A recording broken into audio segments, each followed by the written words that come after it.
Good afternoon and welcome to Brewing. I'm your host. Ow! My name's Scott Leffler. Coffee's really hot because it just got done brewing. In fact, if you could hear better than you probably can, you would hear that it's still like it's doing that thing. Alright, so some things to talk about today. I don't know how long the show is going to be today, but I have a few things to talk about. Let's start with well, it's all politics in a way. Let's start with national politics, though. By the way, you can tweet live during the show at any time, or not during the show for that matter, and I'll still get it. But if you tweet live during the show at Scott Leffler, I will get it right here in this little handy-dandy little window thing here that comes up, and we can sort of have a back-and-forth conversation, which is really what I want the show to be. At some point in the future, what I'd really like is to be able to take phone calls and have guests and all that fun stuff. I'd kind of like, I don't know, a real talk show like I used to have on the radio, except now I'm doing video. And I have decided that the hair is far too unwieldy. I have to get my hair cut tomorrow. Probably not until after the show, though. Except tomorrow's Friday, so it's drinking Friday. Well, every day is drinking day, but tomorrow's drinking beer day, so I'm not sure. Go get my hair cut drunk? I think that's a bad idea. Maybe I should just not get drunk. Ooh, that's not a good idea either. I don't know. We'll figure it out. Maybe I'll get my hair cut before the show. Maybe I'll get my hair cut after the show. I'm not really sure, but it'll be fun. This is a big weekend around town because it's the Halloween time and trick-or-treating starts. There's like downtown trick-or-treating here in Lockport tomorrow. And Saturday night they're showing the Rocky Horror Picture Show at the Palace Theater, which is our local retro movie theater / theater, whatever. I have never seen Rocky Horror Picture Show, believe it or not. I am 38 years old and I've never seen Rocky Horror Picture Show once. I'd like to watch it. I'm not sure if we're going to go or not. We have discussed the possibility of going, although I was told that if we're going, we are not dressing up, which is fine with me. I don't necessarily feel the need to dress up to go see a movie. Although I'd like to enjoy the experience. So I don't know. We'll see. My daughter's talking about going with her boyfriend. She's 15. I remember 15. It was a tough time. Slightly tougher than 38, I must say. But it's an R-rated movie, so I'm not really sure how she's getting in. I don't care that she's going. And her mother obviously doesn't care either, because apparently she went last year as well when she was 14 to go see an R-rated movie. Actually, wow, I'm way off topic here already without even starting the show. Do you remember the movie Snakes on a Plane? When Snakes on a Plane came out, I did a week's worth of shows on WLVL radio here in Lockport, New York about snakes. All leading up to the excitement of me going to see Snakes on a Plane. Yes, the movie was universally panned, but I love it. I own it on DVD, and maybe I have to watch that later. I'm not sure. But I took my then, 10-year-old daughter to see Snakes on a Plane, which was very much rated R, and for good reason. And look, here's the deal. Me and movie theater guideline shit, a lot of movies get bad ratings because of swearing. I have never cared about swearing. My kids are going to hear swearing, and if they hear swearing in a movie, I just don't care. Some movies are rated R for violence. I don't like violence, but it's on TV, so why not watch it in a movie? People blowing up, no big deal to me. In fact, I like movies where things blow up. Some movies are rated R for sex, and this was always my thing. Like, I don't care about... There's this website that you can go to, and I don't remember the website name. I'll try and find it later and tweet it. But it will tell you why things are rated R. It'll tell you, this happens here, and this happens here, and etc. And I had always used that. Now my kids are 12 and 15 and whatever. I can't control them.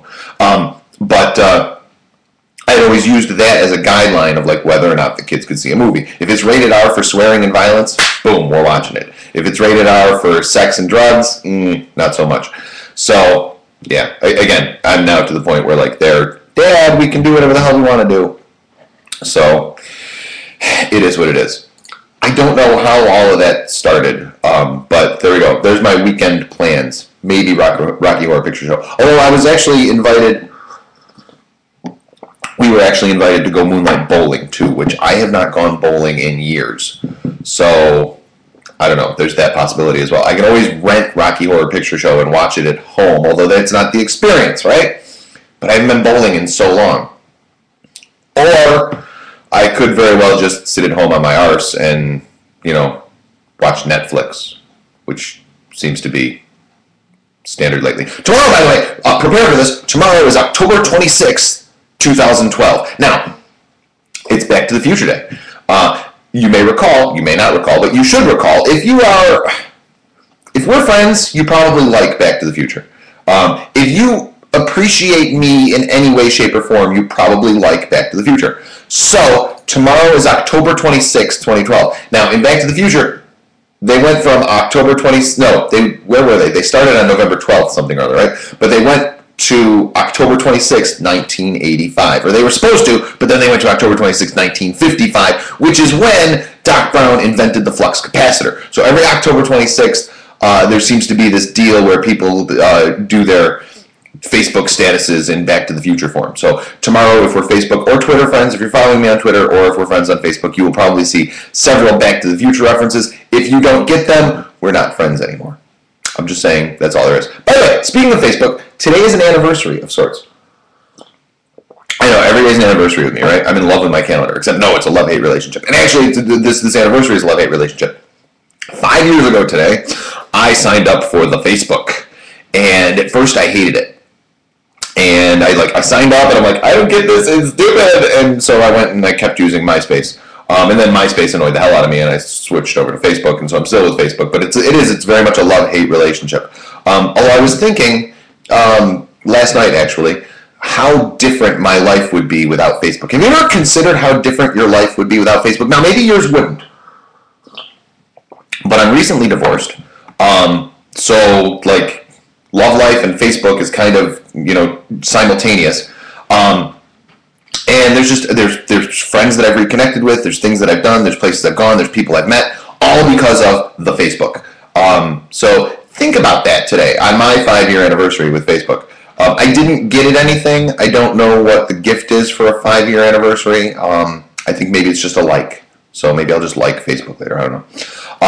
But think about how different your life might be if it weren't for Facebook. My life would be vastly different. Vastly different. All right, on to what I meant to talk about today. Sorry, I get sidetracked.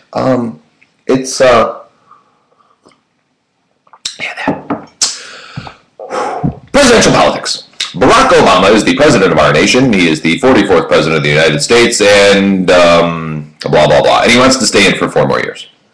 Mitt Romney, on the other hand, says, no, I don't think that I'd like that to happen. However, in the past couple days, the president has gained, or regained, I guess I should say, some footing in the polls. He is up, and look, this might sound trivial or minuscule to you, but he is up a point from Tuesday. So from Tuesday to Wednesday, he went up a point. I don't have any poll numbers from today, but from Tuesday to Wednesday, there are now daily tracking polls, and from Tuesday to Wednesday, he went up a point. Now, you may recall, if you watched the show one day early this week, the last debate was on Monday, right? Yeah, last debate was on Monday, and Nate Silver said, don't expect a big bump for Obama, but any bump is crucial. He said at the time that a half-point bump would make the president 70% likely to win, and a 1-point bump would make him 75% likely to win. Now, that's been modified, but still, little bumps matter at this point in the game. There are 12 days until the election. 12 more days of stupid commercials and me talking about Barack Obama and Mitt Romney. Then I don't know what the hell I'm going to talk about, but I'm sure I'll have stuff that'll be fun. Actually, I wouldn't be surprised if the day after the election, we're not sure who the president is still. I really wouldn't be surprised to see somewhat of a repeat of the year 2000. We'll see, but it's really, really tight. It's very possible. So the president is up a point from Tuesday to Wednesday. Day-to-day polls are now very important because there's so little time left, and so most news organizations or polling organizations are doing day-to-day polls. According to Nate Silver, the guy behind 538blog.newyorktimes.com, Nate Silver, just Google Nate Silver, you'll find him. He says that as of right now, the president has a 71% chance of winning the Electoral College, which is up almost 3 whole points. It's up from 68.1% on Tuesday. So the president is rolling in the right direction if you're the president, or if you're a fan of the president, I guess I should say. Me, I like the president better than I like Mitt Romney, but I would like somebody else even better. So that's my personal point of view. Speaking of good news for the president, he got not a critical endorsement, but an important endorsement yesterday, or this morning. I don't know. My days blend? I don't know. Colin Powell has endorsed Barack Obama for president for the 2012 election. Now, he says he voted for him in 2008 and he plans to stick with him in 2012. You may recall in 2008 when he endorsed Barack Obama then, it was kind of a big deal because Colin Powell is a registered Republican, and at one point he was considered a strong Republican candidate for president. So the fact that he would endorse a Democrat and then twice, I guess it's kind of a big deal. I'm sure that there are some people who are going to go, oh, well, he's just sticking with the black guy. And those people are assholes, and we just ignore them. Now, Colin Powell's endorsement may help with independents. It also could, I don't want to say backfire, but independents might ignore it because of the whole, hey, endorsed him in 2008. This is really not a game changer. It's not a big deal, but I would personally rather have Colin Powell on my side than not have Colin Powell on my side. And I would personally rather have Colin Powell than Kid Rock, who I mentioned last week or so, has endorsed Mitt Romney. And good for Kid Rock for getting involved. Good for Kid Rock for caring. And good for Kid Rock for thinking for himself, because 4 years ago he did endorse Barack Obama, and he switched positions, so it was kind of a bigger deal. And of course, either one of them is more important than Nicki Minaj, who pretended to endorse Mitt Romney, but actually endorsed Barack Obama because she's Nicki Minaj. Whatever. So Colin Powell endorses Barack Obama. That's got to be good for the president, to a certain degree, at least. And at this point, every little tiny degree that you get is huge. So, I don't know. Ann Coulter. Ann Coulter. We've discussed Ann Coulter the last 2 days, and very, very briefly discussing her again. Remains in the news because she used the R word again yesterday. And I've said this word the past 2 days. I'm not going to say it again because I don't like it. It bothers me. It grates on me. So I'm going to stay away from it. All right? But she used the R word again yesterday to talk about the president. And I wish that she would just go away. Maybe I should stop talking about her. Maybe everybody should stop talking about her, because here's the thing with Ann Coulter. She's not stupid. She does this because she knows she's going to get attention from doing it. And we're giving her all the attention she wants. She's just a big attention-seeking whore. Not that she's a whore who seeks attention, but she's although she might be. I don't know. Whatever. What I do know is that I have a word to describe her, and it starts with a B. So does Big Bird. So do Binders. And so does Bayonets. The Republicans are upset that they believe that the president is trivializing the election by talking about these things, Big Bird, Binders, Bayonets, instead of the important issues like the economy, etc., yakety schmackety.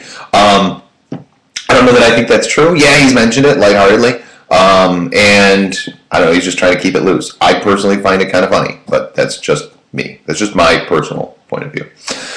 Donald Trump. What the hell is up with Donald Trump?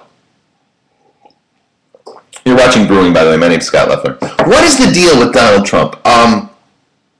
Why is he so Donald Trump? I don't get it. Apparently, Trump offered $5 million if the president would hand over his college transcripts and passport records.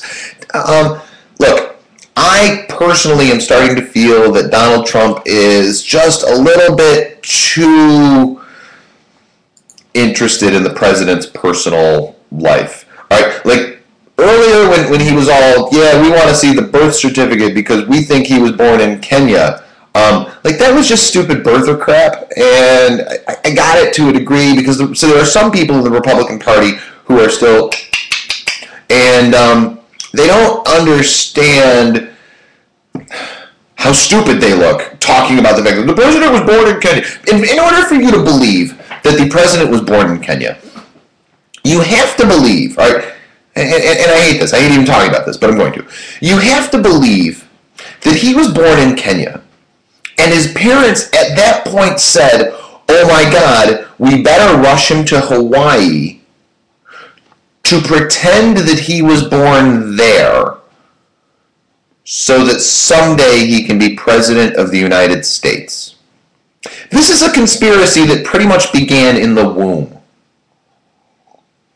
if you want to believe the birthers, and I just don't.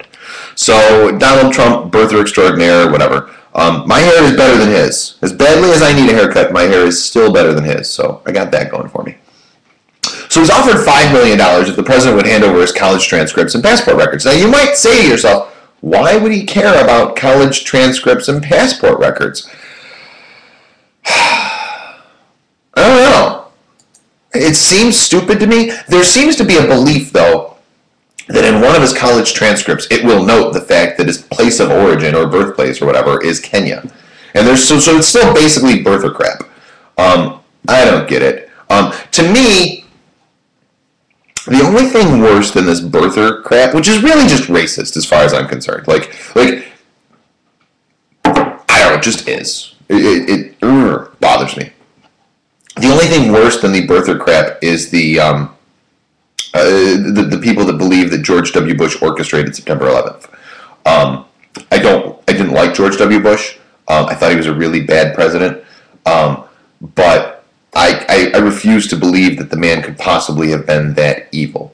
So I've seen the videos, I've seen the conspiracy theories, people that believe that George W. Bush orchestrated or in any way planned, or for that matter, the American government orchestrated or in any way planned September 11th. You people are crazy. Just plain crazy. So that's it. So Trump doesn't care about his transcripts. He doesn't care what his grades are. He wants to see that he was born in Kenya. And really, don't you think that if his college transcripts had said that he was born in Kenya, that would have come out already? I don't know. I don't understand. Why is this still an issue? I mean, let's pretend Barack Obama, actually, Obama had a funny response to this. He goes, Donald Trump is still mad because we used to play soccer in Kenya growing up, and I beat him, and he never got over it. He said he played soccer in Kenya. He going along with the joke. At this point, let's pretend that Barack Obama comes on television and says, I have a confession. I was born in Kenya. I've known it all along. What do we do?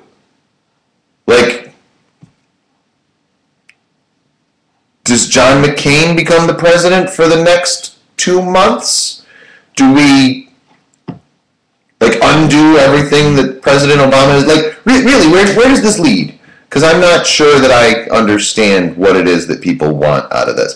Okay, you don't like Barack Obama. I get that. Suck it up. Grow up. Jesus Christ. Maybe these people just need a drink. All right? Today's Thursday, and so I'm drinking coffee. Tomorrow I will be drinking beer, because that's what I do on Fridays. Yay, Fridays. Governor Cuomo, I live in the state of New York, by the way. If you're watching it from outside the state of New York, hi. Excelsior. Our governor in the state of New York is Andrew Cuomo, the son of Mario Cuomo, a former governor of the state of New York. I don't like political dynasties. I didn't vote for Andrew Cuomo. I never will. Anyway. I guess he's done some good. But the biggest thing that Andrew Cuomo has done is he said, we spend way too much money. So I'm going to make a law that municipalities and school districts can't spend more money than they already spend. He's in charge of state government. The biggest thing the state can do is tell the other guys to spend less money. I've always found that akin to the cable company saying, look, your prices are way too high, so from now on, your gas rates can't go up. How about cable rates go down? I'm just thinking outside the box. I don't know. It seems normal to me. But yeah, so state government says those other guys, they can't spend more money. But he hosted a wine, beer, and spirits summit. Now, winemaking where I live is it's a growing industry. We have like a dozen wineries within maybe half an hour, not half a mile. Wow, that'd be crazy, wouldn't it? We have about a dozen wineries within half an hour drive of here. It is a growing industry. Some of these wineries have gone from very small to very large in a very short period of time because apparently where I live on the Niagara Escarpment, it's very conducive to grape making for wines, and so we get good wine. There are other areas of the state that also make good wine. The Finger Lakes region apparently has good wine as well. I've never gone there on a wine tour, although I've always wanted to. Maybe I should add that on the list of things to do, along with Rocky Horror Picture Show and New York City for Thanksgiving. But the governor says, we've got all these winemakers, and apparently there are a lot of beer makers in New York as well, although I don't know of too many really. I know there's like a bottling plant in Rochester. There's Brooklyn Brewery in Brooklyn. They make good beer. There's Flying Bison. I had Flying Bison beer 2 weeks ago, I think. And they're in Buffalo. And I'm sure that there are others. But I don't think of a big beer industry in New York State. But apparently it's growing, and the governor is pledging his support. He says, we want to help beer and wine and spirits industries. And as a result, he's pledging $3 million on new advertising to promote the beer, wine, and spirits industry, and also loosen several regulations that producers have complained about have hampered growth. Now, I love the idea of loosening regulations. Always, almost always. I think that we are far too regulated. I think that in order for us to be a free people, we need to tell the government to go to hell a lot more often and tell them that we don't want to abide by your laws because they're stupid. So I'm all for loosening regulation. However, I got to tell you, the state spending money to advertise alcohol sales seems wrong to me. Now, I personally drink alcohol. I drink beer. You've seen me do it. I drink wine. I have a wine rack on my wall right there with 3 empty bottles in it. Note to self, get more wine. I like wine that tastes like Kool-Aid. I don't like wine that tastes like wine. I like wine that tastes like Kool-Aid. As does Heather. So the wine is usually for her because she can't drink beer, which is really sad because beer is so tasty. So I prefer beer. She likes the wine. We drink wine. I like vodka. I like rum. I like whiskey. No, I don't. Whiskey is horrible.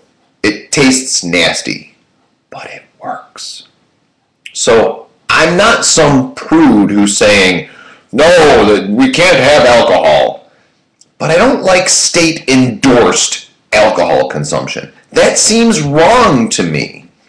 Just like I don't like the lottery, for the same reason. I don't have a problem with gambling.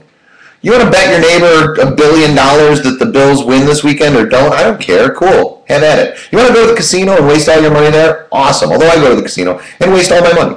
If you want to gamble, that is totally between you and God. I don't care.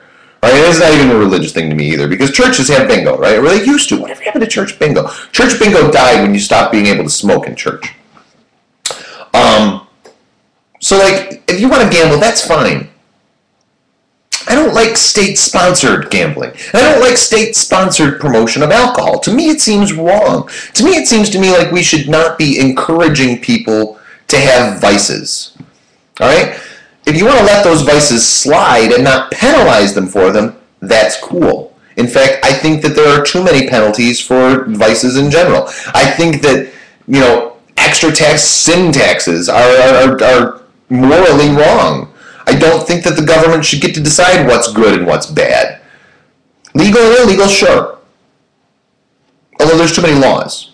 But the government deciding what's good and what's bad and then taxing on a sliding scale based upon how something bad might be for you is kind of bullshit as far as I'm concerned. It's not what government is supposed to do, and I hate it. That's not good. don't like the fact that the governor is supporting alcohol. Again, do away with the regulations. Make it easier for people to get alcohol. Well, not like for kids to get alcohol, but like, all right, here's the deal, and I don't get this. I have to buy my wine from the wine store. I have to buy my beer from the grocery store. The wine store can't sell beer and the grocery store can't sell wine. Why the hell not? I can go to Tops, which is my local supermarket. I can go to Tops and get beer and cigarettes and chewing gum and toys and laundry detergent and ice cream, but not wine. There's a law that says they can't sell wine. I don't get it. And if I go to the wine store, I can get wine and spirits, but not beer. And I can't even get like a bottle of Coke at the wine store. Like if I want rum and Coke, I got to go to 2 different places. That's just stupid. Like, do away with that stupid regulation. All right? But don't spend my money to promote alcohol. Again, you want to drink? Go ahead. I don't care. I'll have one with you. Buy me one. We'll sit down. We'll do shots. Jaeger bombs and Jameson. If you ever see me at a bar drinking Jameson, it means I've had a bad day and you should buy me another. So yeah, if you want to drink, that's completely up to you. But I don't want you to drink in my name. And whenever the state sponsors something, that is in my name. New York State is me. I am New York State. The federal government is me. I am the federal government. So when the government sponsors something, or when the government promotes something, they're doing it in my name, and I don't like that. If the government wants to make things legal, cool, whatever. You want to do stuff, do stuff. Do it in your name. Don't do it in my name. Don't gamble in my name, and don't drink in my name. Those things bother me. So there you go. Look, the government would never consider propping up the porn industry. They just wouldn't. Now, if they want to prop up the movie industry, including porn, okay, I can buy that. But they would never say, hey, let's prop up the porn industry. Like, why would they do? They wouldn't do that. And I wouldn't support them doing that. So, I don't know. Again, I don't have a problem with people drinking. I just don't like the government spending money to promote it. While we're on vices, here's one I don't have. Strip clubs. Now, disclosure, I've been to strip clubs in my life. I have never in my life, by the way, seen an attractive woman working at a strip club. Never, not once. I had a lap dance once. It was really awkward. I didn't like it at all. Maybe if she were not ugly, but she was ugly, which is probably why she was a stripper. I don't go to strip clubs. I haven't been to a strip club in years. But there are things that we do in our youth that we grow out of, and that's one of them for me. Some people don't grow out of going to strip clubs. There are 50, 60, 70-year-old guys that are like, woo, strip clubs. Maybe it's because they're not getting any at home. I don't know. Again, it's a vice, and like you want to do what you want to do, cool. Stripping is legal as it should be. Prostitution should be legal too. Different note for a different day. But stripping is legal as it should be, and if you want to go to a strip club and pay somebody money to, like, I used to joke, I shouldn't say this, but I'm going to because I say things I shouldn't say. I used to joke that if I wanted to see a naked woman I can't touch, I would stay home with my wife. So that. I don't understand the thought of going to a strip club to see a naked woman you can't touch. I just don't get it. It never made sense to me. It still doesn't make sense to me. Whatever. Which gets back to the whole prostitution should be legal thing, but that's another issue. There is a strip club in New York City, or the New York City area, called Night Moves, and they have been fighting their tax bill. Apparently, when you pay admission to go into a strip club, it's taxable. And this strip club has not been sending that tax money onto the state of New York, or they haven't been collecting it. I'm not sure which, but basically they've said no, we're not doing taxes because our strippers are artists. They are dancing. Much like if you go to the ballet, that's tax exempt. The Canadian ballet should also be tax exempt. I agree. Unfortunately for the strip club, the New York State Court of Appeals, in a 4-3 decision, disagreed. The strip club owner argued that it was art, and as being art, it was tax exempt. The court looked at it, decided 4-3 that it's not art, or if it is art, it's sketchy. So they said, no, we're not going to do this. The dissenters, however, the 3 people who voted in favor of making stripping tax exempt art, were very loud in their dissent. Now, oftentimes, we'll have split decisions 4-3. And the majority will write their opinion, the minority will write their opinion, and whatever, and it's no big deal. This is kind of a big deal, though, because, it has somewhat far-reaching ramifications. The dissenters were very loud, basically saying, and this is the point that I agree with, it's not up to the state of New York to decide what's in good taste. This potentially, alright, so look, so ballet is art, but stripping is not art. What about pole dancing where there's no stripping? What about dancing that involves grinding? What if in the middle of the ballet there's a part where they set aside and do like a pole dance rendition of the Nutcracker Suite?